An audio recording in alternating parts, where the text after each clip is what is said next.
झारखंड में विधानसभा चुनाव के आहट के साथ ही सभी पार्टियों में चुनाव लड़ने का होड़ सी मची है। अब एक सीट पर 12-12 कार्यकर्ता चुनाव लड़ना चाह रहे हैं। ऐसे में पार्टी असमंजस में है कि किस उम्मीदवार को, किस कार्यकर्ता को कहां पे चुनाव लड़ाया जाए। ये मामला गंभीर होता जा रहा है और ये मामला सिर्फ बीजेपी का नहीं बल्कि झारखंड के तमाम पार्टियों में देखने को मिल रहा है। एक तरफ जहां बीजेपी इस बार रांची विधानसभा की सीट पर उनके जो विधायक हैं, 6 बार से विधायक रहे सीपी सिंह, उनका रिप्लेसमेंट होना की बातें सामने आ रही है। ऐसे में बीजेपी के कार्यालय में हर दिन जो उम्मीदवार हैं उनकी सूची हर दिन बढ़ती जा रही है। अब तक बीजेपी के प्रदेश कार्यालय में 14 लोगों की सूची गिर चुकी है। अब देखने वाली बात यह है कि क्या सीपी सिंह का अगर रिप्लेसमेंट होगा तो रांची विधानसभा सीट से कौन उम्मीदवार बनते हैं ये तो पार्टी तय करना है।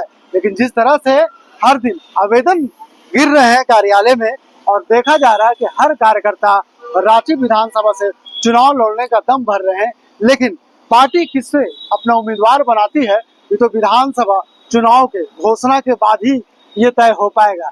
लेकिन इस पूरे मुद्दे पर बीजेपी के जो प्रदेश मीडिया प्रभारी हैं शिवपूजन पाठक क्या कुछ कह रहे हैं, चलिए हम आपको सुनाते हैं।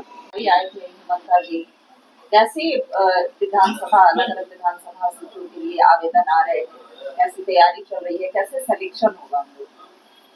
देखिए, स्वाभाविक है जब विधानसभा चुनाव का समझ जाएगी कि बिगुल बज चुका है तो महीने 2 महीने के बाद चुनाव होने हैं, तो स्वाभाविक है कि कार्यकर्ताओं में उत्साह भी है और जो कार्यकर्ता चुनाव लड़ना चाहते हैं वो अपना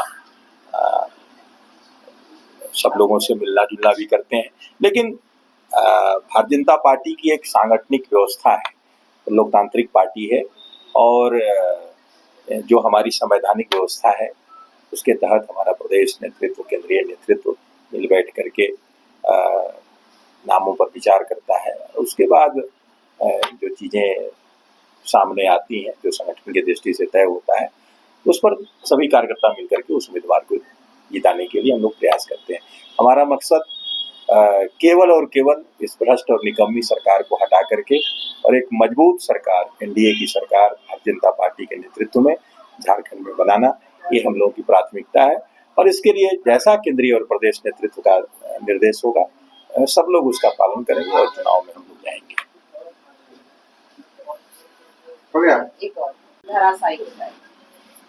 अब इरफान अंसारी जी लगातार उनकी सोच नकारात्मक सोच है। वो तो अपने ही पार्टी के, अपने ही सरकार के मंत्रियों को लगातार तरह तरह की बातें, उनकी शिकायतें खुलेआम करते रहते हैं। तो उनके विषय में कोई प्रतिक्रिया देना, कुछ उस पर जवाब देना, मैं समझता हूँ कि वो ऐसे ही अपने समय को बर्बाद करना है।